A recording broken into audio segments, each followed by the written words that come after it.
Halo Tribuners, jumpa lagi kali ini bersama saya Dea Mita di Live Update Tribun News Siang edisi Rabu 10 Agustus 2022.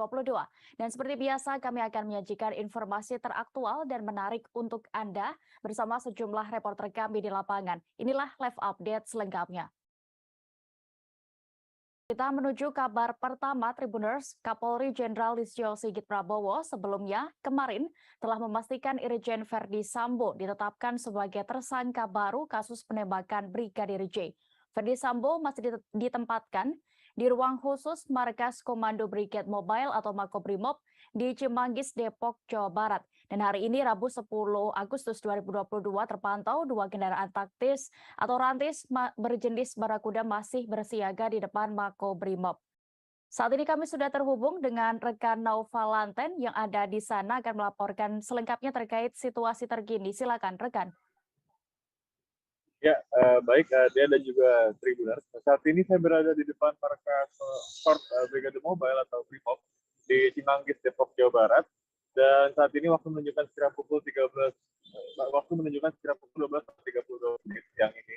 Dan terlihat ada dua kendaraan taktis atau rantis berjenis Barakuda terparkir di depan Makobrimob Depok, Jawa Barat.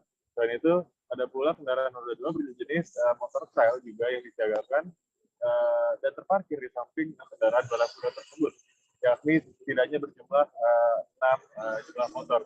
Dan selain itu pula, dia dan juga Tribuners, ada sejumlah petugas dengan seragam dengan atribut lengkap berwarna hijau loreng dan juga senjata laras panjang hingga rompi anti peluru dan helm bersiaga di depan markas Korps Brigade Mobile ini.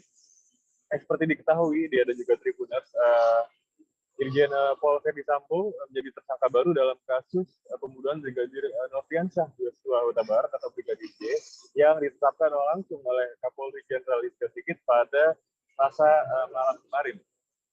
Adapun penampakan dua kendaraan taktis ini terjadi sejak kira pagi menjelang siang tadi, kira pukul 10:30, dan juga hal serupa atau pemandangan yang sama juga sudah terjadi sejak Senin 8 Agustus kemarin, meski sempat berkurang jumlahnya Barakuda yang terparkir, namun akhirnya Barakuda kembali disiagakan atau bertambah menjadi 2 kembali pada Selasa malam, yang juga itu menyusul adanya konferensi pers terkait penetapan Jenderal Verdi Sambo menjadi tersangka oleh Kapolri Jenderal Listio Sigit.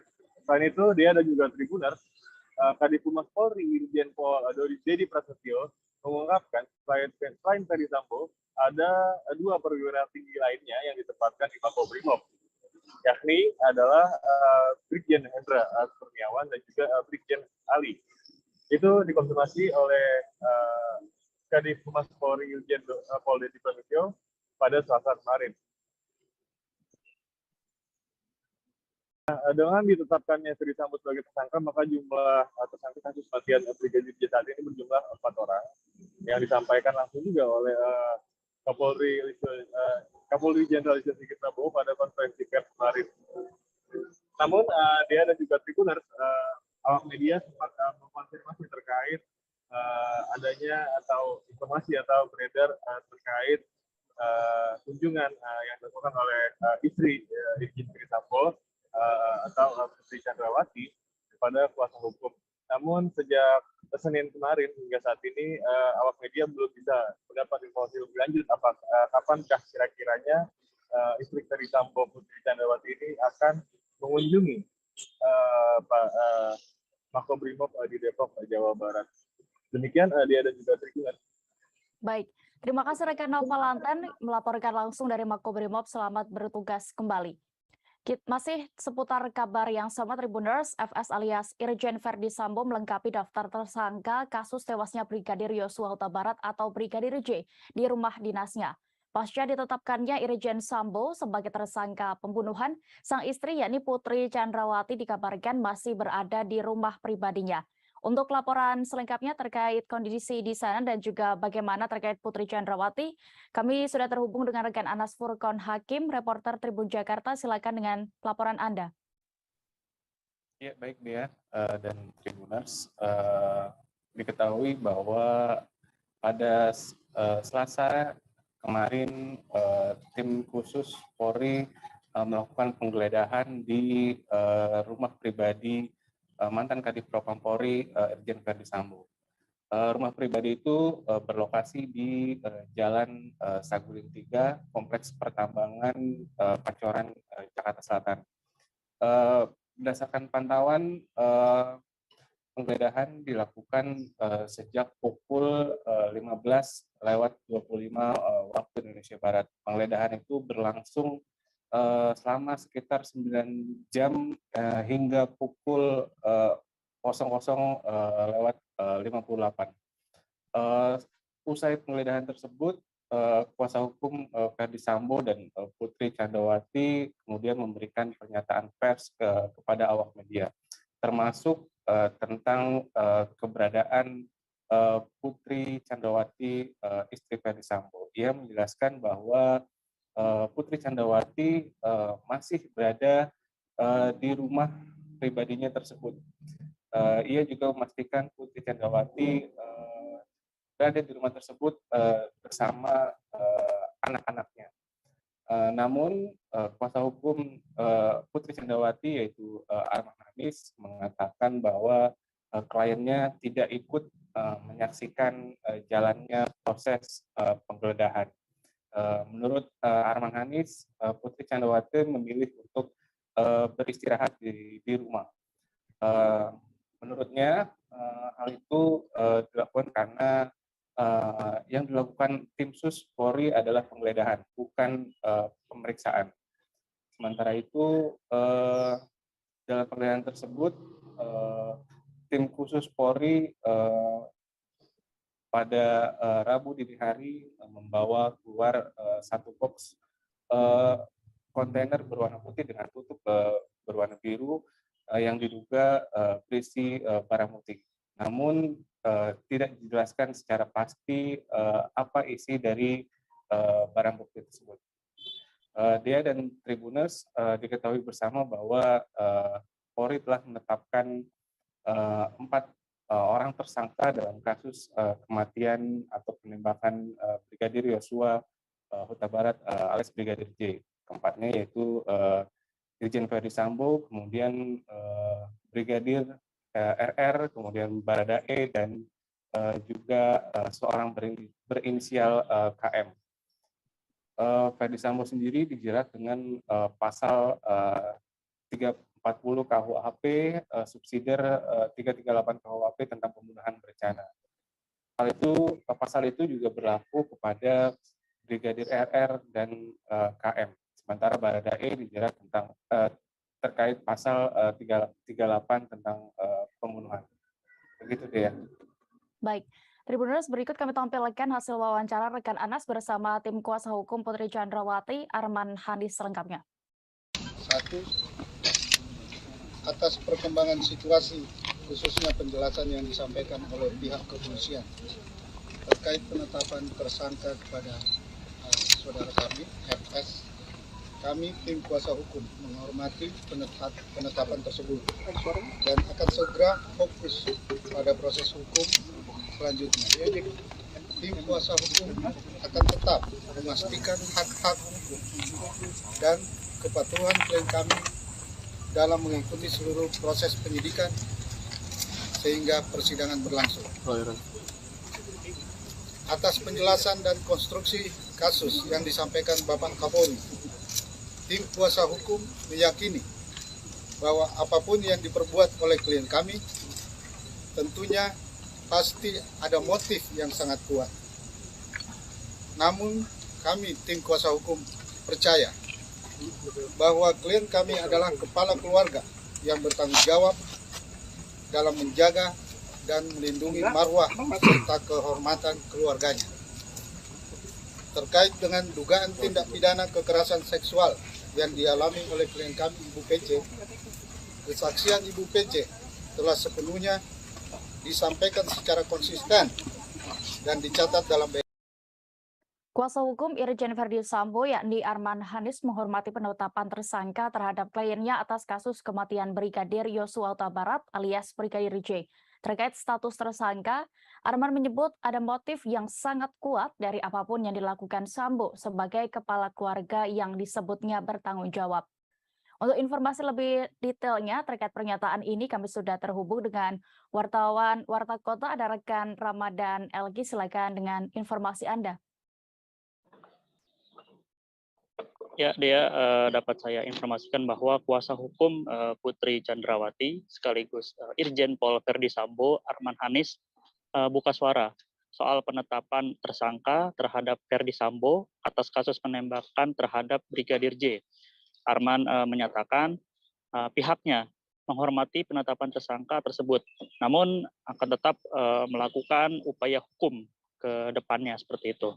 Lebih lanjut terkait dengan konstruksi dan penjelasan yang disampaikan Kapolri saat penetapan tersangka, dirinya meyakini jika ada motif lain atas terjadinya insiden yang terjadi pada hari Jumat pada tanggal 8 Juli 2022 lalu.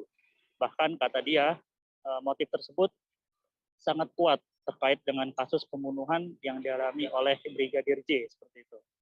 Dalam kesempatan ini, Arman juga turut menyinggung terkait dengan adanya dugaan kekerasan seksual yang berkaitan dengan insiden penembakan tersebut. Arman mengatakan bahwa sejauh ini Putri Chandrawati alias PC sudah diperiksa dan yang bersangkutan menyampaikannya dalam berita acara pemeriksaan atau BAP kepada penyidik seperti itu. Sebelumnya Kapolri Jenderal Listio Sigit Prabowo mengumumkan bahwa Irjen Verdi Sambo menjadi tersangka baru dalam kasus pembunuhan Brigadir J. Sigit mengatakan bahwa ex-Kadif Propam Polri ini memerintahkan Baradae untuk menembak Brigadir Nopriansah Yosua Huta Barat alias Brigadir J seperti itu.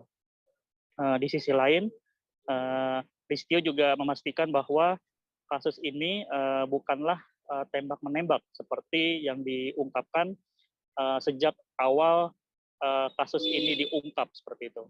Tim Sus Polri juga menemukan fakta bahwa kasus ini merupakan murni kasus penembakan seperti itu. Dengan ditetapkannya Verdi Sambo sebagai tersangka, maka sampai saat ini total sudah ada 4 tersangka dalam kasus tewasnya Brigadir J seperti itu. Keempatnya antara lain yaitu Baradae, Brigadir RR, KM, dan Verdi Sambo sendiri seperti itu. Rekan Dea. Baik, Tribuners rekan Ramadan juga sudah mendapatkan keterangan dari Arman Hanis selaku tim kuasa hukum Putri. Berikut selengkapnya kami tampilkan.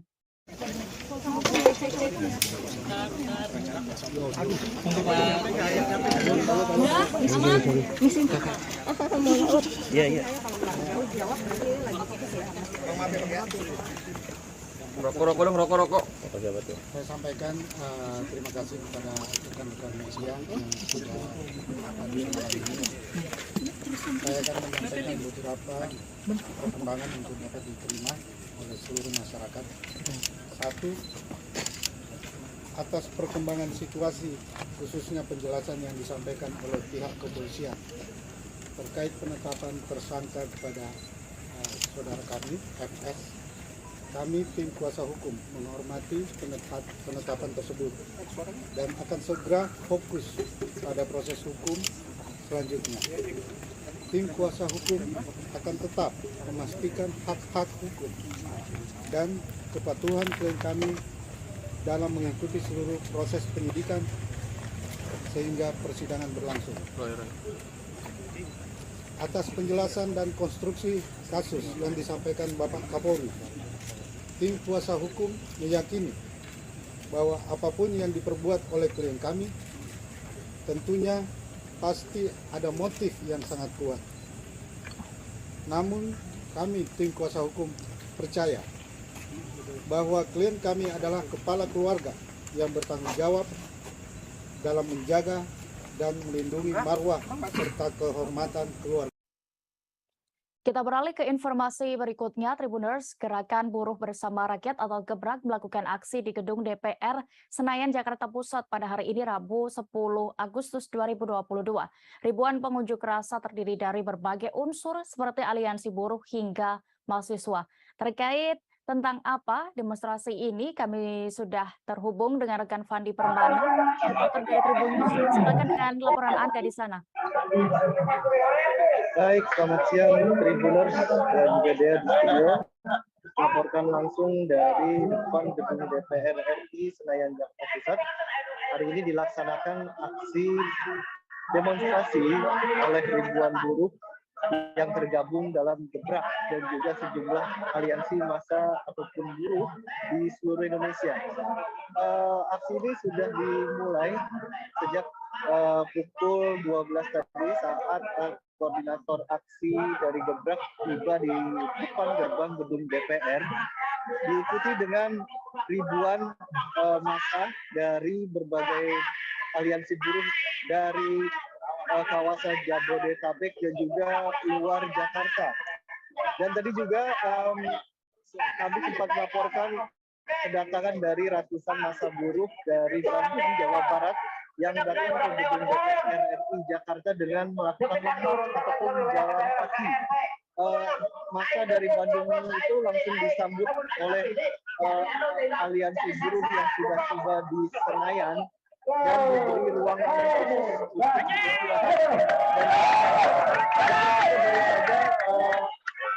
tiba lagi massa dari aliansi buruh lainnya yang bergabung dengan koordinator aksi yang standby di depan gerbang gedung DPR RI. Rencananya aksi akan dimulai pukul 1 siang dengan membawa sejumlah tuntutan, diantaranya menolak Undang-Undang Omnibus Law tentang Cipta Kerja dan juga membatalkan sejumlah pasal di rancangan Kitab Undang-Undang Hukum Pidana atau RKUHP. Massa buruh menilai bahwa sejumlah pasal dalam RKUHP dinilai memberatkan para pekerja, utamanya para kaum buruh, petani, dan juga nelayan. Dan tadi saya juga mendapatkan informasi dari kepolisian, dalam ini Polda Metro Jaya juga telah menyiagakan ratusan personil untuk mengamankan jalannya aksi yang diperkirakan akan dihadiri sekitar 5.000 sampai 6.000 massa dari berbagai aliansi massa buruh. Tak hanya buruh, ada juga nanti sekitar pukul 2 siang akan tiba juga beberapa massa dari unsur mahasiswa yang akan meramaikan aksi sejuta buruh menolak Undang-Undang Omnibus Law dan juga RKUHP. Kembali ke Dea di studio. Baik, terima kasih rekan Fandi Permana melaporkan langsung dari gedung DPR RI. Selamat bertugas kembali. Kita beralih ke Sumatera Selatan. Dewan Pimpinan Wilayah Partai Amanat Nasional Sumatera Selatan atau DPW PAN Sumsel mengusulkan 3 nama kandidat calon presiden pada pemilu presiden 2024 mendatang. 3 nama capres yang diusulkan yakni Ketua Umum PAN Zulkifli Hasan yang kini juga menjabat Menteri Perdagangan. Kemudian ada Menteri BUMN Erick Thohir dan Gubernur DKI Jakarta Anies Baswedan. Terkait apa alasan dari DPW PAN sendiri memilih 3 tokoh tersebut akan dilaporkan selengkapnya oleh rekan Arif, reporter Tribun Sumsel yang sudah bergabung bersama kami. Silakan rekan. Ya rekan dia, terima kasih. Dapat kami sampaikan laporan dari lapangan pada Rakerwil DPW Partai Amanat Nasional Provinsi Sumatera Selatan telah memutuskan 3 nama usulan bakal calon presiden untuk maju pada pemilihan presiden 2024 nanti. Putusan ini disampaikan oleh petinggi PAN Sumsel yang dihadiri oleh Sekretaris Jenderal DPP PAN Pak Edi Suparno saat Rakerwil kedua DPW PAN Sumsel di Hotel Arista Palembang kemarin. Nah, dalam putusan itu 3 nama itu ada Ketua Umum Partai Amanat Nasional Pak Zulkifli Hasan, ada Menteri BUMN Pak Erick Thohir dan Gubernur DKI Jakarta Anies Baswedan. Putusan ini diambil setelah DPD Kabupaten Kota PAN Sesumsel merekomendasikan 3 nama itu. Ini hasil dari rapat kerja daerah sekabupaten Kota Sesumsel yang memutuskan untuk mengusulkan 3 nama yang itu, sehingga DPW PAN Sumsel menyerahkan 3 nama itu ke pusat. Karena ini usulan dari bawah semua nih, rekan Dea, di mana usulan ini akan diperjuangkan untuk di tingkat Rapimnas yang akan dimulai 26 Agustus mendatang di Jakarta. Sehingga apa yang diharapkan dari suara di bawah bisa didengar untuk di pusat, untuk bisa PAN mengusung calon presiden yang dari usulan dari bawah. Ini juga Edi Suparno berharap calon presiden dari PAN sudah ada keluar jauh-jauh hari, sehingga mereka bisa melakukan konsolidasi atau kerja partai yang maksimal. Kayak gitu, rekan ya. Baik, terima kasih rekan Arief untuk laporan Anda dari Sumatera Selatan. Selamat bertugas kembali. Tribuners, jangan kemana-mana, kami masih akan menyajikan informasi terkini lainnya. Tetaplah di live update Tribun News. Oke, apa kabar Bang Arief di sini untuk strateginya? Kalau saya sendiri di Jumip 37 ini yang semalam baru mulai, saya udah sebenarnya aku nggak ngerasain penangkapan atau penggerebegan atau apapun itu. Karena gitu, posisinya kriteria. Jadi kita mengenal disebut dengan stroke yang tidak berdarah dengan stroke yang berdarah.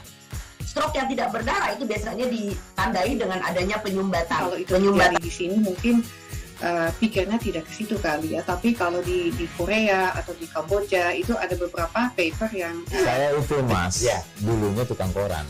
Oh gitu ya. Tukang koran. Ya, saya baca itu Pak. Tuh kan, pernah baca kan? Ya. Jadi kalau saya jadi Pangdam itu udah bersyukur banget. Si anak ini dijadikan sebagai tersangka begitu. Ya, kalau ini kita bicara yang di luar kasus Kebun Ombo ya. Dengan nama hujan shower, di mana terdapat batas jelas antara daerah hujan dan tidak hujan yang biasanya terjadi pada fase awal mature stage atau tahap berbahaya itu Kang. Jadi mulai artinya terjadinya perlembekan. Nah itu untuk penetrasi akan sulit. Gitu ya. Dok, saya ini menurut saya memang tidak mudah, bukan urusan tanah diambil. Kalau misalnya Amerika Serikat sekarang, Rasulullah mengatakan di dalam sebuah hadis bahwa berpuasa di 6 hari Syawal itu. Oke, apa kabar Bang Arief di sini untuk strateginya? Kalau saya sendiri di Jumip 37 ini yang semalam baru mulai, saya udah sebenarnya aku nggak ngerasain penangkapan atau penggerebegan atau apapun itu. Karena gitu, posisinya kriteria. Jadi kita mengenal disebut dengan stroke yang tidak berdarah dengan stroke yang berdarah. Stroke yang tidak berdarah itu biasanya ditandai dengan adanya penyumbatan. Kalau itu penyumbatan di sini mungkin pikirnya tidak ke situ kali ya. Tapi kalau di Korea atau di Kamboja itu ada beberapa paper yang saya itu Mas, ya, dulunya tukang koran. Oh gitu ya. Tukang koran. Ya, saya baca itu Pak. Tuh kan, pernah baca kan? Ya.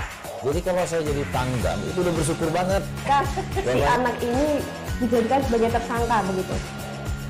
Ya, kalau ini kita bicara yang di luar kasus Kebun Ombo ya. Dengan nama hujan shower, di mana terdapat batas jelas antara daerah hujan dan tidak hujan yang biasanya terjadi pada fase awal mature stage atau tahap berbahaya itu Kang.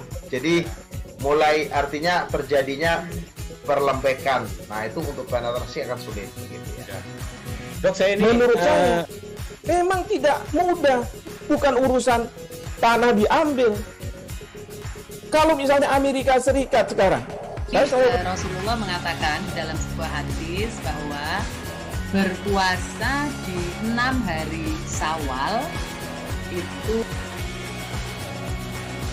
Oke, apa kabar Bang Arief di sini untuk strateginya? Kalau saya sendiri di Jumip 37 ini yang semalam baru mulai, saya udah sebenarnya aku nggak ngerasain penangkapan atau penggerebegan atau apapun itu. Karena gitu, posisinya kriteria.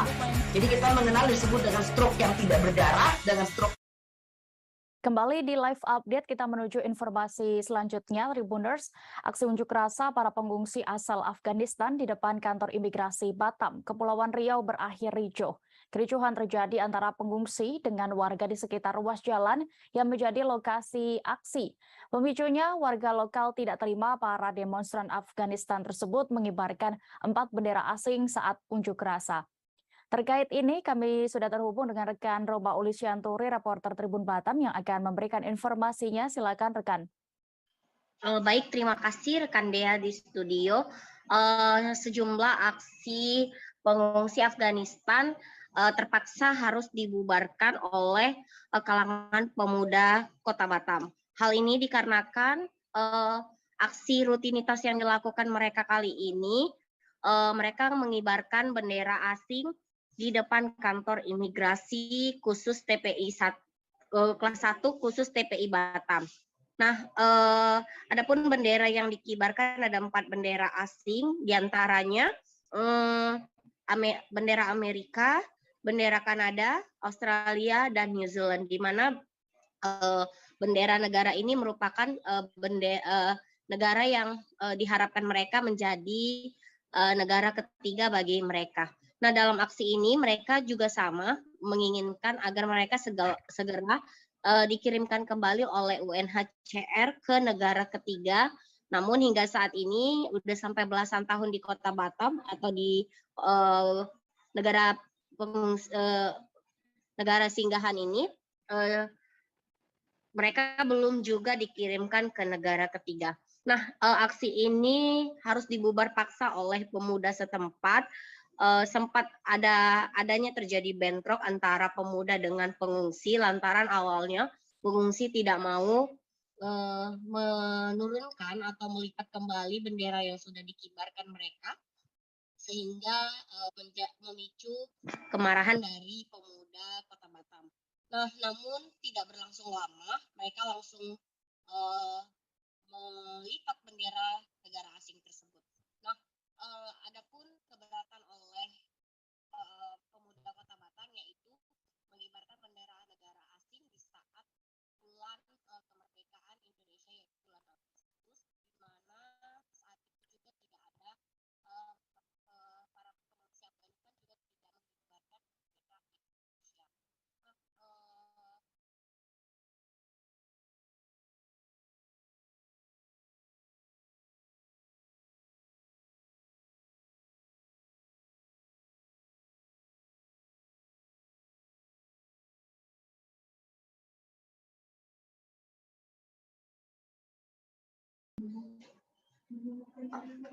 Baik, terima kasih rekan Dea. Jadi para pemuda juga meminta agar mereka menyelesaikan aksi dari depan kantor imigrasi secara paksa. Salah satu pemuda memarkirkan mobilnya di tengah-tengah jalan sehingga membuat kemacetan arus lalu lintas. Nah, pemuda tersebut menggunakan pengeras suara ataupun tidak menggunakan alas kaki, meminta pengendara untuk yang lewat saat itu juga mengusir agar meminta para pengungsi menghentikan aksinya. Setelah itu pengungsi memutuskan untuk selesai melakukan aksi di depan kantor imigrasi. Namun saat mereka hendak bubar, para pemuda Kota Batam juga menaiki mobilnya untuk mengklekson sejumlah pengungsi agar segera meninggalkan lokasi kantor imigrasi. Begitu rekan Dea. Baik, Tribuners, rekan Roma sudah melakukan wawancara bersama salah satu pemuda Kota Batam terkait aksi unjuk rasa ini. Bernama Ramli, berikut liputannya. Untuk berpartisipasi karena apa? Kita menghargai bulan kemerdekaan kita. Kita tidak mau di bulan kemerdekaan kita ini ada keributan, ada hal-hal yang mengganggu kenyamanan dan kedamaian Kota Batam terutama. Kami tidak mau. Kami maunya Kota Batam ini tetap damai, tetap aman. Tidak ada di bulan kemerdekaan ini tidak ada hal-hal yang mengganggu baik itu jalur lalu lintas, ketertiban ataupun apa sajalah yang membuat kita merasa terganggu. Jadi itu yang kami terpancing turun ke sini untuk melerai lah untuk memberikan arahan supaya tidak melakukan kegiatan seperti ini di bulan kemerdekaan Republik Indonesia. Dua pekerja nekat membobol toko milik majikannya sendiri di pasar tradisional Kecamatan Toboali, Kabupaten Bangka Selatan. Dalam aksinya, para pelaku berhasil menggasak uang senilai 30 juta rupiah yang disimpan. Aksi pekerja itu terbongkar dari rekaman CCTV dan langsung dilaporkan ke polisi oleh pemilik toko. Untuk laporan terkait kronologi kasus ini akan disampaikan rekan Adi Saputra, reporter dari Bangka Pos. Silahkan rekan. Ya, rekan Dea, Tribunis dimanapun berada, pada hari Jumat 5 Agustus 2022, sekitar pukul 5.30, terjadi, saya ulangi, pada tanggal 5 Agustus 2022, Satreskrim Polres Bangka Selatan telah mengamankan 2 orang pelaku pembobolan salah satu toko yang ada di Jalan Teladan, Kecamatan Toboali, Kabupaten Bangka Selatan, yang mana kedua pemuda tersebut atas nama Maman Yudi umur 26 tahun dan Ari umur 35 tahun. Keduanya merupakan warga Kecamatan Toboali, Bangka Selatan. Tim Satreskrim Polres Bangka Selatan mendapatkan informasi dari korbannya bahwa tokonya dibobol oleh maling pada hari Jumat tanggal 5 Juli 2022, yang mana ketika itu istri dari korban ingin membuka toko. Saat membuka toko terlihat laci yang berpindah posisi yang berada di atas kursi. Kemudian sang istri melaporkan kejadian tersebut kepada sang suami bahwa tokonya telah dibobol oleh maling. Kemudian sang suami melaporkan kejadian tersebut ke pihak kepolisian Polres Bangka Selatan untuk dilakukan pengembangan. Kemudian setelah mendapatkan laporan tersebut, tim Satreskrim Polres Bangka Selatan melakukan olah TKP dan mencari informasi terkait pembobolan toko tersebut. Tak lama kemudian Satreskrim berawal dari rekaman CCTV, didapatkanlah salah satu pelaku atas nama Maman Yudi yang merupakan salah satu pegawai toko saudara Beni Setiawan, yang mana dari aksinya tersebut Maman Yudi berhasil membawa kabur uang senilai 30 juta. Namun saat dilakukan penangkapan, Maman Yudi ini berada di dalam kontrakannya di Kecamatan Toboali, Kabupaten Bangka Selatan. Dari tangan Maman Yudi didapatkan uang tunai senilai 14.660 juta rupiah. Kemudian setelah dilakukan interogasi lebih mendalam, Maman Yudi mengatakan bahwa dalam melakukan aksinya, Maman bersama dengan rekannya atas nama Ari, warga Kecamatan Toboali, Kabupaten Bangka Selatan. Selanjutnya tim langsung melakukan pengejaran atau penangkapan terhadap Ari, saat itu berada di dalam rumahnya. Kemudian tim melakukan penangkapan terhadap saudara Ari dari pengakuan saudara Ari bahwa atas pembobolan tersebut Ari mendapatkan uang senilai 15.206.000 rupiah. Yang lebih ironisnya lagi, uang yang dipegang Ari itu ditanam di dalam tanah di belakang pekarangan belakang rumah. Dari atas kejadian tersebut, korban mengalami kerugian kurang lebih 30 juta rupiah. Kemudian kedua tersangka pelaku, Maman Yudi dan Ari, diamankan di Mako Polres Bangka Selatan. Kemudian sementara ketika digelar press release, Kapolres Bangka Selatan AKBP Joko Isnawan membenarkan bahwa tim Satreskrim Polres Bangka Selatan telah mengamankan 2 orang pelaku terkait tindak pidana pencurian, yaitu pembobolan toko sembako di Kecamatan Toboali.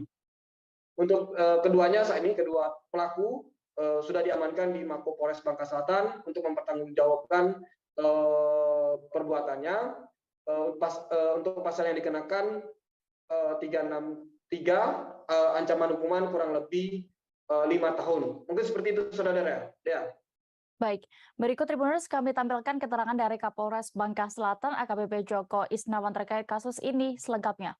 Pukul 05.30 kita mendapat laporan dari Saudara Ija yang mana dia pemilik toko yang berada di wilayah Tugwali. Dari korban ini melaporkan bahwa waktu di saat dia masuk toko itu laci tokonya sudah berpindah tempat. Setelah dicek, didapat uang yang ada di laci sudah nggak ada. Yang sekitar berjumlah adalah 30 juta ya? 30 juta. Kemudian dari Polres Bangka Selatan melakukan olah TKP dan didapat CCTV. Kita amankan CCTV, kita putar ulang, kemudian kita dapat ciri-ciri pelaku. Kemudian dari ciri-ciri pelaku kita kembangkan, kita ambil saudara. Kita beralih ke Jakarta, Tribuners. Rumah mertua Ferdi Sambo atau orang tua dari Putri Chandrawati di Kemang, Jakarta Selatan ikut digeledah tim penyidik Polri. Selama 4 jam dijaga ketat personel Brimob, hasilnya tim penyidik menyita sebanyak 6 barang dari rumah itu. Penyitaan dilakukan berkaitan dengan penetapan Ferdi Sambo sebagai tersangka dalam pembunuhan Brigadir Nofriansyah Yosua Huta Barat atau Brigadir J. Saat ini kami sudah terhubung dengan rekan PB Adeliana, reporter dari Tribun Jakarta yang akan melaporkan lebih lengkap terkait penyitaan ini. Silakan rekan. Ya, Des, tim penyidik dari Polri telah menyita sejumlah barang yang diduga sebagai barang bukti dari rumah mertua Ferdi Sambo yang ada di kawasan Kemang, Jakarta Selatan.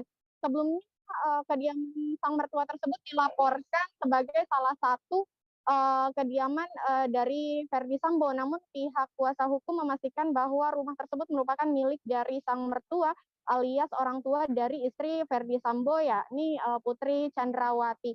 Sebelumnya saya sampaikan Tribuners bahwa personel Brimob bersenjata lengkap sempat berjaga di kediaman tersebut pada hari Selasa tanggal 9 Agustus 2022 kemarin. Memang menurut pantauan kami terdapat beberapa petugas berseragam polisi dan juga Brimob dengan seragam loreng lengkap dengan senjata begitu berjaga ketat di sekitaran kawasan kediaman mertua Ferdi Sambo yang ada di Jalan Bangka 11 Kemang, Jakarta Selatan begitu. Bahkan setiap warga yang melintas pun sempat diberhentikan dan ditanyakan oleh para petugas di lokasi terkait tujuan dan juga hendak mau kemana ketika ingin melintasi kawasan tersebut begitu Tribuners. Dan menurut pantauan kami penjagaan ketat tersebut dilakukan hampir sekitar 4 jam lamanya, di mana menurut petugas keamanan sendiri penjagaan tersebut dilakukan sejak pukul 16 waktu Indonesia Barat kemarin dan anggota Brimob pun mulai terlihat membubarkan diri sekitar 7:30 malam begitu. Dapat kami sampaikan bahwa tim kuasa hukum sendiri mengatakan dari saat pengamanan tersebut juga dilakukan penggeledahan yang dilakukan di kediaman mertua dari Ferdi Sambo pada hari Selasa kemarin. Nah, hasilnya terdapat 6 barang milik Ferdi Sambo yang diamankan disita oleh tim penyidik dari rumah tersebut. Di antaranya ada baju dan juga sepatu milik Ferdi Sambo yang diduga ada hubungannya dengan peristiwa penetapan beliau sebagai tersangka begitu Dea. Meski begitu dari pihak pengacara sendiri masih belum mengetahui alasan mengapa barang-barang tersebut disita. Namun yang pasti penyelidikan tersebut terkait dengan penetapan FS sebagai tersangka dan diduga barang-barang tersebut ada hubungannya dengan kasus tersebut begitu Dea. Untuk informasi lengkapnya kami juga sudah mewawancarai pihak pengacara dari Ferdi Sambo. Demikian. Baik, Tribuners, berikut kami tampilkan hasil wawancara rekan PB bersama kuasa hukum Ferdi Sambo, Irawan, selengkapnya kami tampilkan.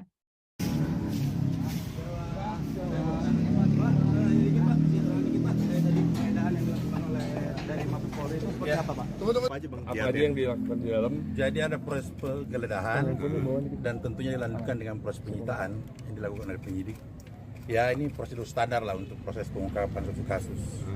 Jadi hanya sebatas itu yang dilakukan dan itu ada 6 item yang sempat disita. Apa aja Bang? Bisa disebutin Bang? Sepatu, baju, dan ada beberapa hal lagi, ada 6 item lah. Milik baju seragam atau ya, seperti apa, mungkin Pak? yang diduga terkait dengan perkara ini lah pasti. Alasan menggeledah rumah ini apa Bang? Ini rumah apa pas tes PCR atau gimana Bang? Bukan, ini sebenarnya rumahnya mertuanya Pak Ferdi. Jadi, tapi ada kunjungan sebelum dia datang ke ya pasti namanya juga mertua kan pasti.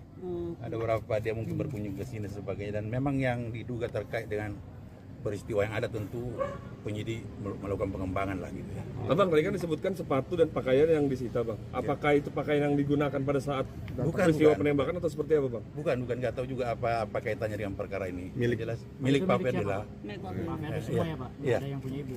Enggak, milik Pak Ferdi semua. Berarti ini rumah ibunya ya Bang? Ya, rumah mertuanya. Rumah ibunya. Bang, ini kan sudah ditetapkan Pak Ferdi Sambo sebagai tersangka. Langkah hukum apa yang akan diambil oleh tim kuasa hukum Bang? Ya tentunya kita ikuti prosesnya lah. Kita menghargai proses ini, dan tentunya kita selaku kuasa hukum memikirkan atau mempertimbangkan untuk langkah-langkah hukum ke depannya juga apa yang harus kita siapkan untuk kepentingan klien kita. Seperti itu aja ya. Oke, Kita beralih ke informasi berikutnya. Asosiasi Provinsi atau ASPROF PSSI NTT dan Pemda Lembata telah melakukan launching Liga 3 EL Tari Memorial Cup edisi ke-31 di Stadion Gelora 99. Kick-off Liga 3 EL Tari Memorial Cup atau ETMC ini dijadwalkan berlangsung pada 7 September 2022. Dan bagaimana terkait persiapan dan juga saat ini berjalannya pertandingan ini, kami sudah terhubung dengan rekan Riko Wawo, reporter dari Tribun Flores. Silakan rekan. Baik, selamat siang Dea, selamat siang Tribuners sekalian. Dapat saya laporkan dari Lembata.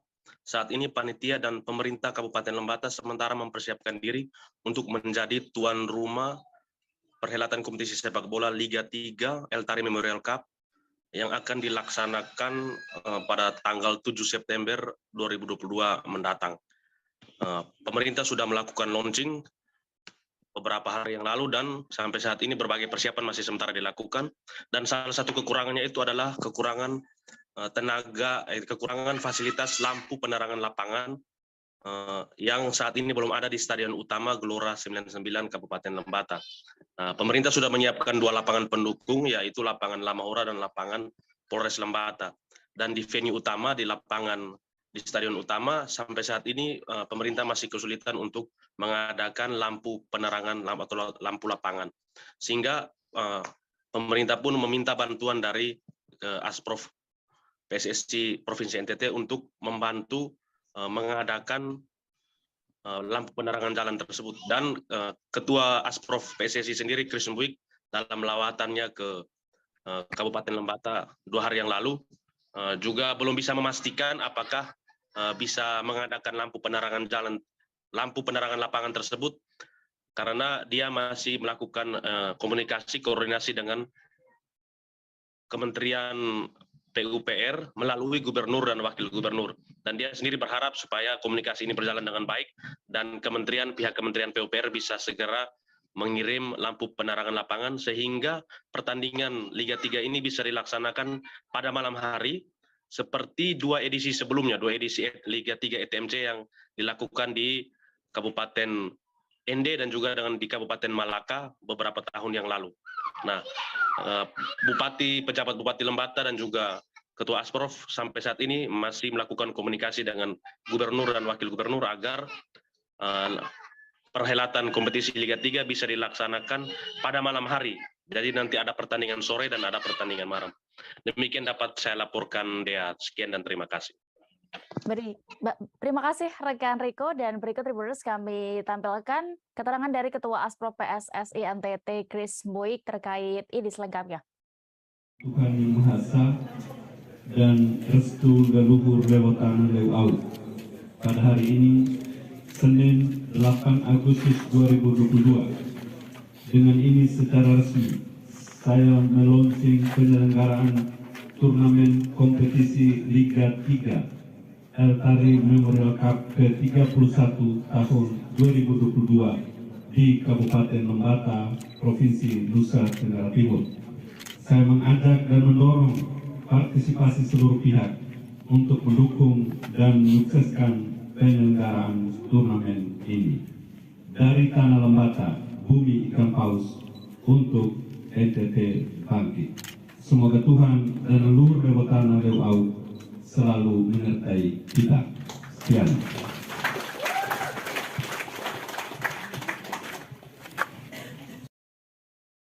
Tribuners, aksi begal payudara kembali meresahkan warga sekitar wilayah Kertasura, Sukoharjo, Jawa Tengah.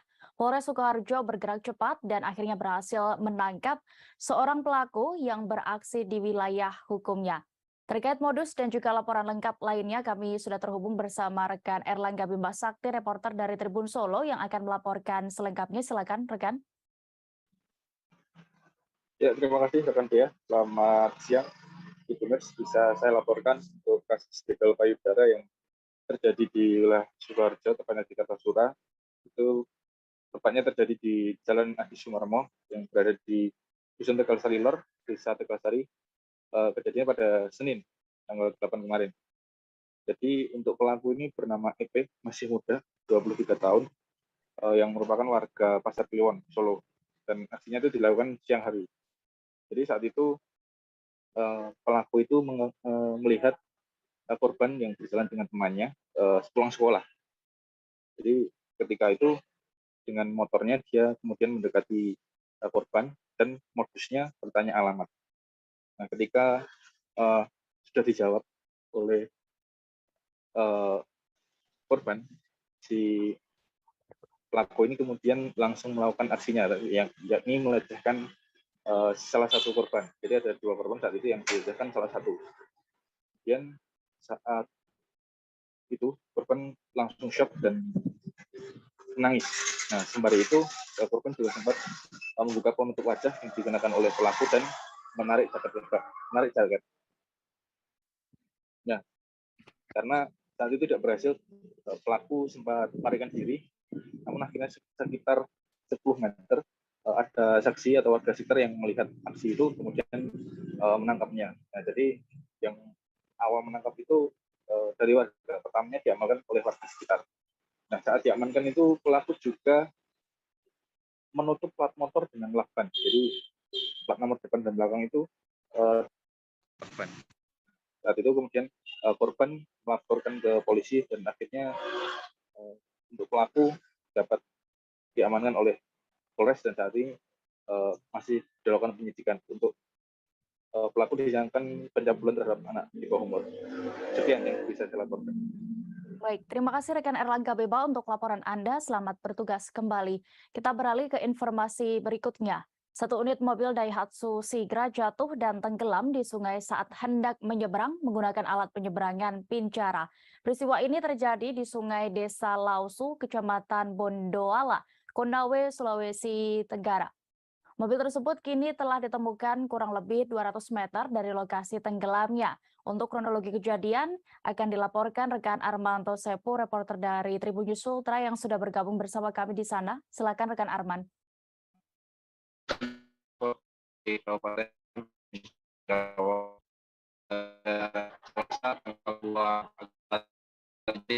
Di mana mobil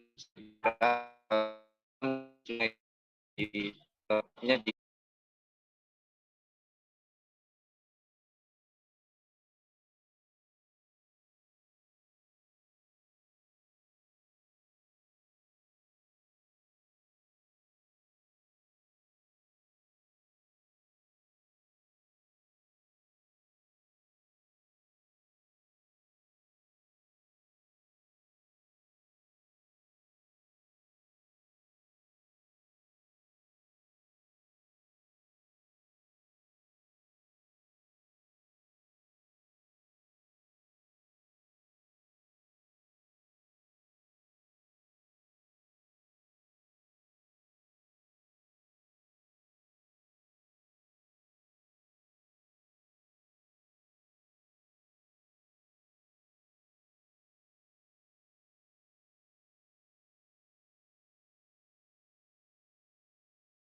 Ya, baik rekan Dea, kami laporkan dari Kabupaten Konawe bahwa pada salah satu hari Agustus lalu, tepatnya di Desa Laosu, sebuah mobil Daihatsu Sigra dengan nomor polisi 1079 CT mengalami insiden tenggelam saat menyeberangi Pincara di Desa Laosu, Kecamatan Bondoala.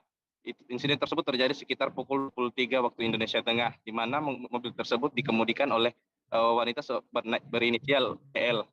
Namun meskipun demikian tidak ada korban jiwa dalam insiden ini. Nah, setelah beberapa hari kemudian mobil tersebut Daihatsu Sigra berwarna merah baru bisa dievakuasi oleh sejumlah warga yang menggunakan dua jenis Pincara penyeberangan serta secara bahu-membahu menarik mobil tersebut ke daratan dengan menggunakan sebuah tali.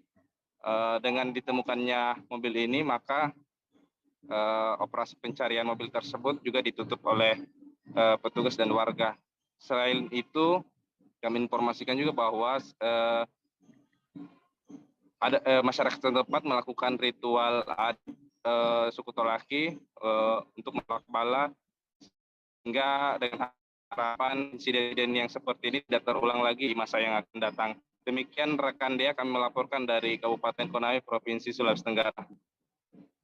Baik, terima kasih rekan Arman untuk informasi Anda. Selamat bertugas kembali. Tribuners, kita beralih ke kabar berikutnya. Warga Gampong Rambong, Kecamatan Kota Bahagia, Kabupaten Aceh Selatan bersimbah darah seusai ditikam oleh sepupunya sendiri. Insiden berdarah itu terjadi di jembatan dekat rumah korban. Untuk kronologi lengkap dan terkait motif dari pelaku melakukan aksi ini akan dilaporkan oleh reporter dari Serambi News. Kami sudah terhubung dengan rekan Taufik Zas di sana. Silakan rekan. Baik, terima kasih rekan Dea. Dapat kami laporkan seorang pria melakukan penusukan terhadap warga di Gampong Rambong, Kecamatan Kota Bahagia, Kabupaten Aceh Selatan, Selasa 9 Agustus 2022.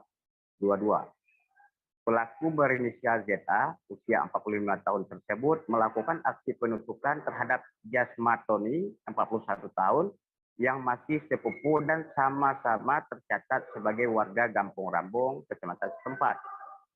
Kapolres Aceh Selatan, AKBP Nova Suryandaru, yang dikonfirmasi Serambi melalui Kapolsek Bakungan, AKP Sutardi, mengatakan pria yang melakukan aksi penusukan tersebut diduga orang dalam gangguan jiwa, ODGK.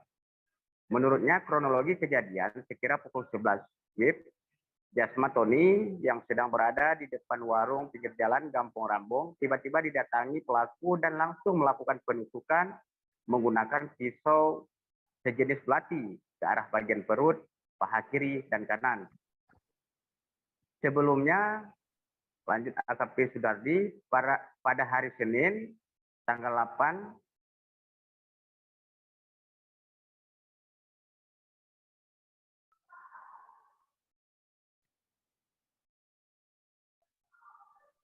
Maaf rekan Dea. Ya, silakan rekan Taufik dilanjutkan untuk laporan Anda.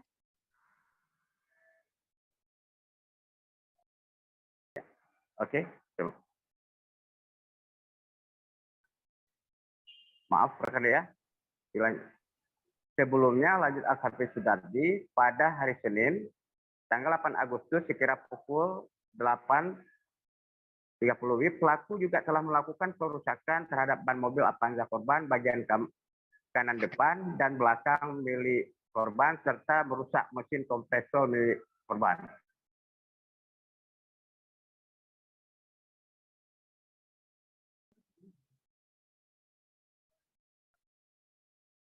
Ia juga menyebutkan modus pelaku melakukan penusukan terhadap korban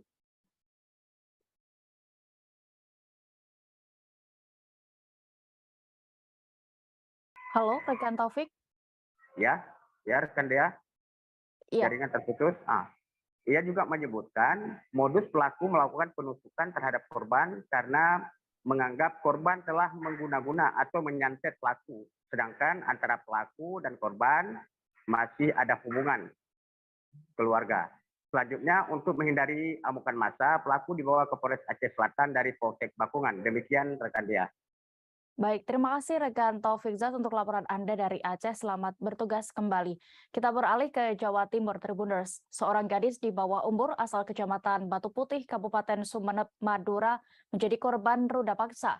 Korban masih berusia 12 tahun tersebut dilaporkan menjadi korban perlakuan bejat pria berinisial AR saat perjalanan pulang seusai pengajian. Untuk kronologi lengkapnya terkait kasus ini, kami sudah terhubung dengan reporter Tribun Madura. Silakan rekan Ali Syabana dengan laporan Anda di sana. Baik, rekan Dea, baru-baru ini telah terjadi kembali di wilayah hukum Kabupaten Sumeneb, Madura, Jawa Timur, dugaan kasus ruda paksa, di mana pelakunya ini punya 2 anak dan memaksa menyetubuhi seorang anak di bawah umur yang usianya 12 tahun. Hal itu terjadi di wilayah hukum Kecamatan Batu Putih, Kabupaten Sumeneb pada hari Jumat malam Sabtu sepulang dari pengajian umum di salah satu desa di wilayah Kecamatan Batu Putih, Kabupaten Sumeneb, Madura ini. Sangat tragis sekali hal ini banyak menyayangkan. Kronologinya pada hari Jumat malam Sabtu sepulang dari pengajian sekitar pukul 21 kurang lebih ya. Ini si korban sebut saja bernama Bunga. Ini dijemput oleh orang tuanya dari acara pengajian di desanya gitu ya. Setelah di perjalanan ini tidak langsung pulang ke rumah korban karena di rumah korban ini sedang direnovasi. Makanya pulang sementara ke tetangganya dulu. Cuman sebelum sampai ke rumahnya ini diturunkan di tetangganya dan tidak tahu anaknya ini kemana setelah diturunkan. Ternyata selang beberapa waktu ada suara anak yang meronta dan ternyata suara anak yang meronta ini adalah suara anaknya. Setelah dicari, ini anaknya sudah tidak berdaya dan pelakunya melarikan diri. Cuman dari kejadian itu ayah korban ini menemukan sejumlah bukti seperti salah satu sandalnya yang ketinggalan dan akhirnya melaporkan ke kepolisian. Kita sempat menanyakan hal ini kepada Kasih Humas Polres Sumeneb AKP Widiarti Sunintias bahwa membenarkan kejadian itu, bahwa sudah melaporkan ke pihak kepolisian kasus ruda paksa yang terjadi di wilayah hukum di Kabupaten Sumeneb ini dan masih dalam proses pemeriksaan. Untuk sementara begitu Dea. Baik, terima kasih rekan Ali Syabana untuk laporan Anda. Selamat bertugas kembali. Masih di Jawa Timur, Tribuners, informasi berikutnya. Teror monyet liar yang berkeliaran mengancam desa Kesamben Wetan, Kecamatan Diorejo, Gresik. Seorang bocah turut menjadi korban dari keganasan monyet yang hingga harus dilarikan ke rumah sakit karena terluka. Untuk informasi lengkapnya terkait teror monyet ini, kami sudah terhubung dengan rekan Willy Abraham, reporter dari Tribun Jatim, yang akan melaporkan. Silakan rekan. Ya, Dea, ada teror monyet di Desa Kesamben, Kecamatan Diorejo, Kabupaten Gresik, mengakibatkan seorang anak kecil yang masih berusia di bawah 5 tahun menjadi korban karena mengalami sejumlah luka akibat serangan monyet. Saat itu korban bernama Muhammad Abimanyu, usianya masih 5 tahun, berada di luar rumah, kemudian diserang oleh monyet dan mengalami luka, banyak darah yang keluar di bagian perut, kemudian oleh keluarga korban langsung dilarikan ke rumah sakit. Nah, ternyata korban mengalami luka seperti cakaran di perut, pinggang, hingga punggung, dan dilarikan ke rumah sakit. Kemudian pihak desa Kesamben Wetan melakukan evakuasi monyet itu tapi tidak berhasil, sehingga harus memanggil BKSDA dan juga Kebun Binatang Surabaya. Namun upaya itu masih belum berhasil diketahui. Monyet yang melakukan itu seekor monyet dan berukuran besar. Nah, saat ini pecinta satwa sedang melakukan evakuasi monyet tersebut agar tidak menimbulkan korban lain, terutama anak-anak. Kepala Desa Samben, Pak Husnul, sudah melakukan berbagai upaya untuk mengevakuasi monyet tersebut. Sedangkan korban saat ini masih menjalani perawatan intensif di rumah sakit. Seperti itu, Dea. Baik, terima kasih rekan Willy Abraham melaporkan di Gresik, Jawa Timur. Selamat bertugas kembali. Kita beralih ke kabar berikutnya. Sebanyak 490 jemaah haji asal Bangka Belitung telah pulang ke tanah air. Kepulangan jemaah haji dari 7 kabupaten kota ini secara bertahap masuk pada kloter 4 dan kloter 5. Sebelum pulang ke kediaman masing-masing, para jemaah setiap kloter diwajibkan melakukan pemeriksaan kesehatan dan juga swab antigen. Untuk informasi lebih detailnya dan juga kondisi saat kepulangan para jenazah ini, kami sudah terhubung dengan reporter Bangka Pos, ada rekan Cici Nasyanita. Silakan dengan informasi Anda. Baik, rekan Dea dan Tribuners diinformasikan memang 490 jemaah haji asal Bangka Belitung telah pulang ke tanah air dan telah tiba juga di Bangka Belitung. Namun memang dibagi 2 kloter ya, ada tahap pertama yakni atau kloter 4 itu pada hari Minggu lalu sudah tiba sekitar 260 jemaah haji, dan untuk kloter 5-nya sendiri yakni sekitar 230 jemaah haji. Baik, para jemaah haji ini sebelum pulang ke rumah masing-masing harus melakukan pemeriksaan kesehatan terlebih dahulu di asrama haji yakni dengan swab antigen. Nah, apabila para jemaah haji sudah dinyatakan negatif, maka diperbolehkan untuk pulang. Sementara jika positif, maka akan dirujuk oleh KKP, kemudian akan kalau ada gejala akan dirujuk ke rumah sakit gitu.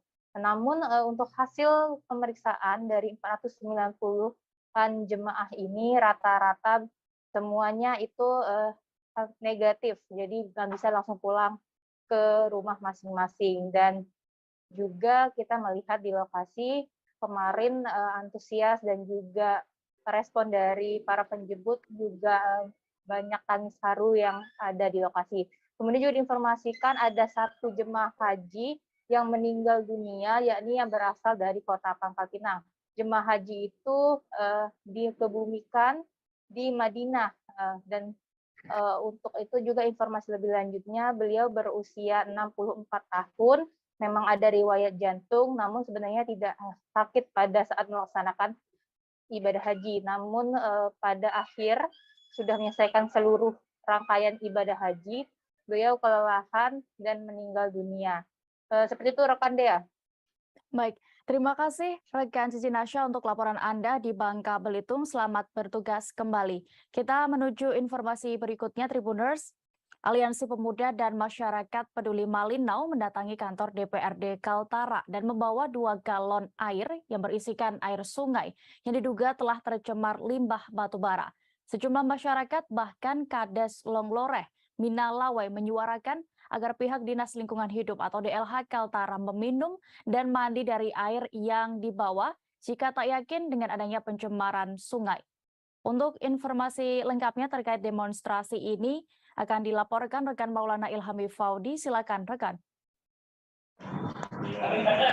Baik rekan Dea dan Tribuners, dapat dilaporkan bahwa pada hari Senin kemarin puluhan massa dari Aliansi Masyarakat Peduli Malinau datangi kantor DPRD Kaltara menuntut terkait segera diatasinya persoalan mengenai pencemaran sungai akibat limbah dari aktivitas tambang batubara di Malinau Selatan.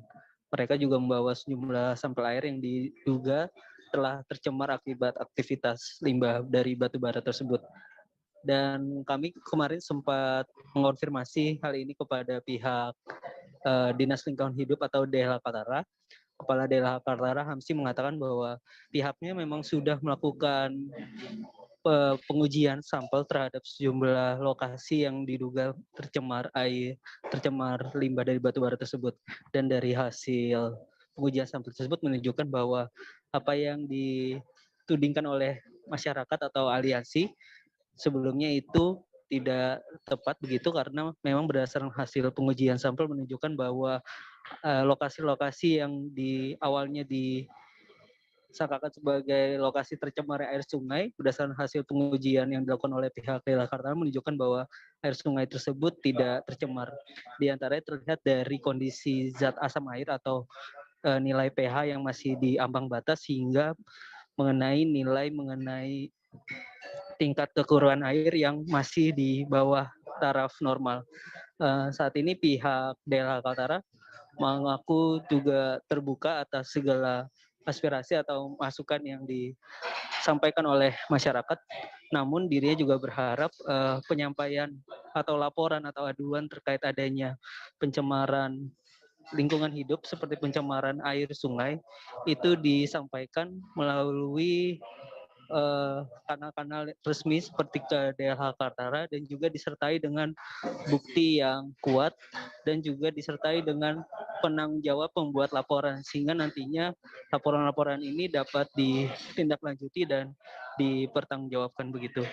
Dan untuk sampai saat ini pihak Polda Kaltara juga sebelumnya sudah menurunkan tim untuk mengecek sampel air yang diduga masih tersebar. Pihak Polda Kaltara melalui Direskrimsus Polda Kaltara masih melakukan analisa terhadap air sungai yang diduga tercemar oleh aktivitas tambang batu bara di wilayah Malinau Selatan, Malinau, Kalimantan Utara. Demikian rekan Dea laporannya. Baik, Tribuners, rekan Fombi juga sudah sempat melakukan wawancara bersama Kepala DLH Kaltara, Hamsi. Berikut liputan lengkapnya. Kalau itu masih kita ya bukannya tidak yakin, tapi sampel kan di mana-mana bisa kita ambil. Terus kita penglihatan dari sisi kasat mata saja.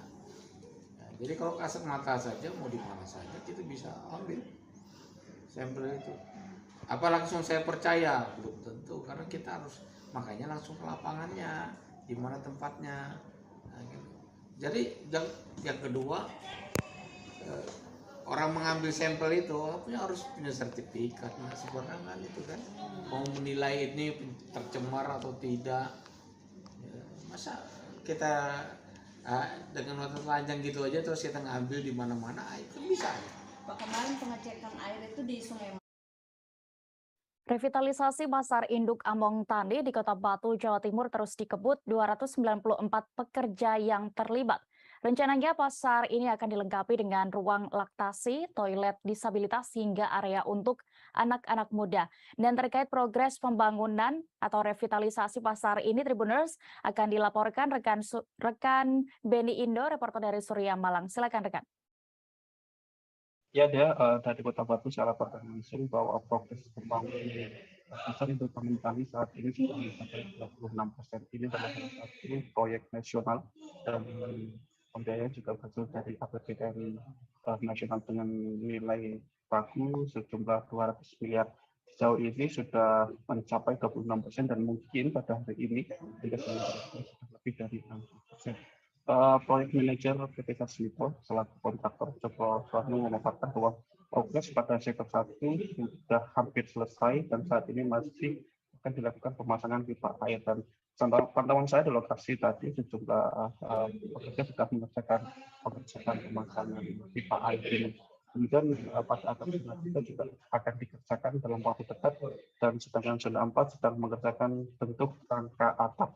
Zona 5 akan difungsikan sebagai lobi sehingga akan dikerjakan pada akhir proses pembangunan pasar ini. Dan pasar ini diharapkan bisa selesai sebelum pergantian tahun, dan setidak-tidaknya adalah awal Desember 2022, mengingat Kepala Daerah saat ini Tuan Pokok dan Wakilnya Bunda Santoso akan mengakhiri masa jabatan pada pertengahan Desember 2022. Informasi terbaru yang dapat saya sampaikan adalah bahwa progres pembangunan pasar ini sudah mencapai lebih dari 26% dan diperkirakan sampai akhir Agustus ini bisa mencapai 30%.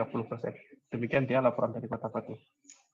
Baik, terima kasih rekan Beni Indo untuk informasi Anda. Selamat bertugas kembali. Masih di Jawa Timur, Tribuners, bisnis kopi di Kota Blitar semakin menggiurkan belakangan ini dengan munculnya banyak kafe di sana.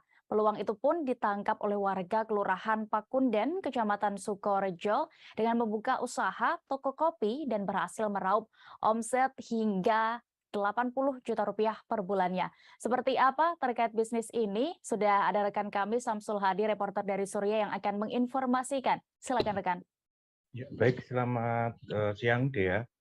Ya, berkembangnya bisnis kopi atau banyaknya kedai maupun kafe di Kota Blitar ditangkap oleh Tanti Nurdiana, warga Pakunden, Sukorejo, Kota Blitar untuk membuka peluang bisnis kopi. Ya, Tanti ini dia membuka bisnis jual beli kopi di sebuah ruko di Jalan Kemuning, Pelosok Kerep, Kota Blitar. Ya, dia sudah mengawali bisnis kopi sejak 2019. Mulai dari 2019 itu dia mulai merintis bisnis kopi. Jadi toko kopi milik Tanti ini memang beda. Dia selain menjual juga dia melayani jasa pengolahan kopi. Jadi mulai roasting dan penggilingan kopi. Ya, untuk konsumen bisa memesan sesuai selera, tingkat roasting maupun tingkat kekasaran dan kehalusan kopi. Dari bisnis ini, Tanti bisa menghabiskan sekitar 5 kuintal kopi setiap bulannya dengan omset mencapai 80 juta. Dan langganan-langganan kopi di tempat Tanti itu rata-rata dari kafe-kafe maupun kedai yang ada di Kota Blitar. Dan sampai hari ini memang terus berkembang. Dia punya 2 pekerja dan kopi-kopi yang diolah itu dari lokal Blitar, lalu dari beberapa daerah seperti Aceh, terus Sulawesi juga ada, dan Bali. Demikian dia laporan dari Kota Blitar. Baik, Tribuners, rekan kami juga sudah melakukan wawancara langsung bersama pemilik dari Terminal Kopi, Tanti Nurdiana. Berikut keterangannya. Ya, Mbak, nama lengkapnya? Mbak? Tanti Nurdiana. Iya, ya. Mbak memulai bisnis kopi ya? Kopi di Blitar ini sejak kapan? Saya mulai tahun 2019, jadi berjalan di tahun keempat. Ini tahun. Mbak, perkembangan bisnis kopi sendiri di Kota Blitar sekarang ini seperti apa? Bagus sih kalau sekarang. Contohnya juga kafe-kafe juga semakin banyak. Begitu pula banyak petani itu yang sekarang itu sudah mulai bagus lah untuk kopi-kopinya. Kalau dulu kan masih asalan. Kalau sekarang itu sudah berlomba-lomba, mereka juga membudidayakan sampai penjemuran, sampai prosesnya, sampai jadi beli itu juga sudah luar biasa mereka. Karena dibina dengan dari bina juga dibina, kemudian dari kita kan semakin tahu, oh kopi itu kalau diproses dengan benar itu juga secara ekonomi atau secara harga itu juga harganya juga semakin mahal karena berhubungan dengan cita rasa kopi. Ya, Mbak, kalau di terminal kopi milik jenengan ini pelayanannya apa saja, Mbak? Melayani apa saja selain menjual kopi apa saja? Selain menjual kopi, saya juga ada order, kemudian alat-alat untuk intinya orang datang ke sini yang buka kafe, kebutuhan kafe itu saya menyediakan mulai dari cup yang ada sablonnya, kemudian peralatan, kemudian kode-kode, karena sekarang itu orang ngomong ngopi itu di belakangnya itu tidak hanya kopi, tapi ada revolver, matcha, taro, dan sebagainya, itu saya juga menyediakan. Penertiban terhadap sejumlah pedagang pisang EP di kawasan Pantai Losari, Kota Makassar diwarnai keributan. Penertiban pedagang pisang EP ini oleh anggota polisi, TNI, dan Satpol PP yang awalnya berjalan tenang berakhir mendapatkan perlawanan dari sejumlah pedagang. Untuk informasi terkait ini, Tribuners, kami sudah terhubung dengan reporter Tribun Timur, ada rekan Muslimin Emba yang akan melaporkan. Silakan rekan. Ya, baik Dea dan Tribuners, dapat saya jelaskan penertiban ataupun penataan ulang lokasi penjualan pisang EP di kawasan Pantai Losari Makassar ini diwarnai keributan setelah UPT ataupun petugas gabungan dari TNI, polisi, dan Satpol PP hendak melakukan penataan ulang posisi gerobak dari pedagang ataupun penjual pisang epek, namun mendapat perlawanan dari pedagang ataupun penjual. Perlawanan ini dikarenakan penjual merasa posisi yang sebelumnya sudah tepat ataupun pas karena dianggap ramai pengunjung. Namun setelah petugas UPT memeriksa posisi sebelumnya, itu dianggap mengotori drainase di Anjungan Pantai Losari karena posisi gerobak dari para penjual ini berada di atas drainase.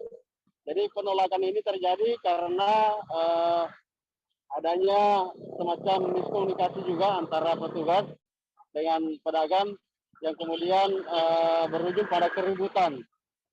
Namun demikian, keributan itu dapat dilerai oleh petugas lainnya, utamanya dari petugas Satpol PP perempuan yang menenangkan sejumlah emak-emak ataupun penjual yang coba menghalau polisi ataupun petugas untuk tetap bersikukuh melakukan penataan ulang.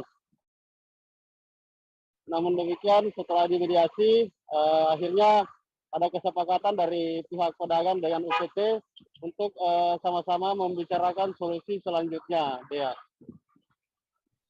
Baik, Tribuners, terkait ini juga rekan Embas sudah melakukan wawancara bersama Kepala UPT Pantai Losari, Nurul Salsabila, berikut keterangannya. Biar cantik dari luar, dan itu drainase Pak, kalau gerobaknya di situ itu dibuang semuanya sampah-sampahnya. Kemarin kami pembersihan itu penuh jagung, kaleng, susu, sendok, segala macam. Dan kalau nyandar di pagar itu kan merusak taman Pak, pagar itu pada hancur, itu aja. Saya cuma mau menata mereka di menghadap ke sini aja Pak, itu aja sih, nggak ada yang lain. Karena sampah langsung ke drainase ya? Ya, jadi kita dikomplain sama Pak Lurah Malopo bahwa kalau hujan itu drainase itu bisa banjir. Itu Pak, itu aja. Dokter, ada berapa pedagang yang di sini? Sekitar pisang epek sih sekitar 70 lebih, tapi yang nggak mengikuti ini ada 26, khusus daerah Mandar. Kalau Toraja cuma 1 orang. Terus tindakannya seperti apa? Tindakannya kami memberi peringatan bahwa kalau memang nggak mengikuti pemerintah kita ya silakan cari tempat yang lain, karena mereka itu nggak ada kontribusi di kami, nggak ada yang bayar, nggak ada apa, semuanya gratis, fasilitas dari kami. Jadi masa sih Pak mau diatur aja nggak mau? Kan gitu Pak, itu aja sih. Kalau persoalan rezeki sih nggak mungkin sih, di mana aja kalau rezeki ada ya ada aja lah. Bu, nama lengkap dan jabatan Pak? Nama lengkap saya Nurul Salsabila Sultantawi, jabatan saya UPT Losari, Pantai Losari. Dari Makassar kita beralih ke Bali. Tribuners, Sat Narkoba Polres Klungkung meringkus 4 pelaku kasus narkoba. Pelaku tersebut ditangkap dari bulan Juli hingga Agustus 2022. Dari 4 tersangka yang ditangkap, mencapai 26,18 gram narkotika jenis sabu berhasil diamankan. Untuk informasi lebih lengkapnya, kami sudah terhubung dengan rekan Eka Mita Saputra, reporter Tribun Bali yang akan melaporkan kasus ini. Silakan rekan. Terima kasih Dea. Perlu saya informasikan pagi tadi jajaran Polres Klungkung melakukan press release terkait dengan pengungkapan kasus penyalahgunaan narkoba. Jadi sejak dalam periode bulan Juli hingga Agustus, Sat Narkoba Polres Klungkung setidaknya meringkus 4 tersangka terkait dengan penyalahgunaan narkoba. Dari tangan keempat tersangka, Polres Klungkung setidaknya mampu mengamankan 98 paket narkoba dengan jenis sabu dengan berat total mencapai dengan 27 gram. Jadi 4 tersangka ini ditangkap di waktu dan tempat yang berbeda, yakni pria berinisial AT, IKES, IPIT, dan IGARS. Jadi seorang tersangka yakni AT merupakan kurir sabu yang juga dikenal sebagai seorang ojol. Jadi tersangka AT ini dalam aktivitasnya selain juga ojol, namun juga nyambi sebagai kurir sabu dengan teknik tempel. Dari keterangan AT tadi juga diperoleh informasi untuk sekali menyebarkan narkoba dengan sistem tempel yang mendapatkan upah sekitar Rp50.000. Kepolisian dari tangan AT pun berhasil mengamankan setidaknya sekitar 97 paket narkoba jenis sabu. Jadi sementara untuk IKS, IPIT, dan IGRS merupakan seorang pemakai. Demikian ya. Baik, terima kasih rekan Eka Mita. Dan Tribuners, berikut kami tampilkan keterangan dari Kapolres Klungkung AKBP Inegah Sadiarata terkait kasus narkotika ini. Selengkapnya kami tampilkan. Ini adalah kemasannya dia. Jadi kemasannya ini juga. Jadi ini mereka melakukan transaksi melalui sarana telekomunikasi, kemudian sistemnya ditempel. Jadi ini untuk mengemas supaya barang narkotikanya itu tidak kena air atau rusak. Itu udah bagi ojol gimana? Ya, yang ini kita lakukan penyitaan dari tersangka AT, ya. Dia berprofesi sebagai ojek online. Pada saat kita lakukan penangkapan, yang bersangkutan menggunakan pakaian. Apakah itu untuk mempermudah transaksi? Tidak, ini hanya untuk sarana kita di dalam meyakinkan hakim yang mengambil keputusan bahwa benar yang bersangkutan yang ditangkap itu menggunakan pakaian ini. Itu hanya meyakinkan saja kepada penuntut apapun. Tribuners, BNN RI menggelar upacara Operasi Laut Interdiksi Terpadu di dermaga Pelabuhan Samudra Kota Bitung, Provinsi Sulawesi Utara. Upacara juga berlangsung secara langsung maupun virtual di beberapa tempat. Kepala Badan Narkotika Nasional, Dr. Petrus R. Golose, memimpin langsung upacara tersebut. Apa saja yang disampaikan? Kami sudah terhubung dengan rekan Christian Wayungkere, reporter dari Tribun Manado yang akan melaporkan selengkapnya. Silakan rekan. Baik, selamat siang rekan Dea dan Tribuners. Dapat kami laporkan terkait dengan pelaksanaan operasi laut interdiksi terpadu yang diselenggarakan oleh Badan Narkotika Nasional atau BNN Indonesia di Kota Bitung, Sulawesi Utara, berlangsung di Pelabuhan Samudra Bitung pada hari Selasa kemarin, dan bertindak sebagai inspektur upacara atau pemimpin upacara Kepala BNN Republik Indonesia Bapak Petrus Golose. Dan pada kesempatan itu berlangsung sejumlah kegiatan, diantaranya sailing pass atau on board perairan Sulawesi mulai dari Pelabuhan Samudra Bitung sampai ke arah selatan, kemudian kembali lagi ke Pelabuhan Bitung dan kembali menuju ke arah timur perairan Laut Sulawesi. Dan menurut Petrus Golose, kegiatan ini digelar karena menurutnya narkoba masih menjadi ancaman serius bagi bangsa Indonesia. Dengan dibuktikan masih maraknya pengungkapan yang dilakukan oleh penegak hukum di berbagai wilayah Indonesia terkait dengan kasus narkotika. Dan pelaksanaan operasi laut interdiksi terpadu tahun 2022 akan berlangsung dari tanggal 9 Agustus sampai tanggal 23 Agustus tahun 2022 yang melibatkan berbagai pihak mulai dari Dirjen Bea Cukai Kementerian Keuangan Republik Indonesia, Dirjen Perhubungan Laut, Kementerian Kelautan dan Perikanan, Polri khususnya Kor Polairut Polda Sulut, dan BNN sendiri serta instansi terkait lainnya, di mana kegiatan ini akan menyasar wilayah Selat Malaka, Aceh, Utara, Riau dan Kepulauan, kemudian Selat Makassar, Laut Sulawesi, Kepulauan Seribu dan sekitarnya. Demikian rekan Dea, laporan dari Kota Bitung, Sulawesi Utara. Baik, Tribuners, berikut juga akan kami tampilkan keterangan dari Kepala Badan Narkotika Nasional Republik Indonesia, Dr. Petrus Golose, selengkapnya. Fokus di perairan, bukan hanya perairan Sulawesi, tetapi dari Aceh sampai dengan di sini. lewat silaturahmi. Ini harus dilaksanakan bersama, dan saya rasa dengan sinergitas kita sesuai dengan perintah Presiden, maka saya percaya kita bisa melaksanakan operasi dengan baik dan tentunya sukses. Ada pertanyaan? Target Pak? Target menangkap para pelaku dan para pelaku termasuk prekursor, karena sekarang sudah juga kalau kita lihat ada prekursor yang masuk, contohnya di Kepulauan Riau. Selain Kalau di Sulut Pak, kira-kira yang paling menonjol kasus narkoba jenis apa Pak? Di Sulawesi Utara? Sulawesi Utara masih ada sabu, ganja yang banyak. Siap. Informasi tadi sekaligus menutup perjumpaan kita siang ini, Tribuners. Jangan lupa terus perbarui informasi nasional maupun internasional lainnya hanya di kanal YouTube Tribun Network.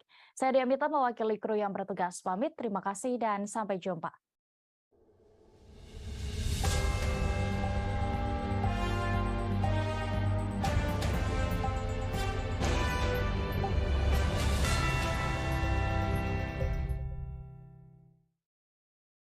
Jangan lupa like, subscribe, dan share ya!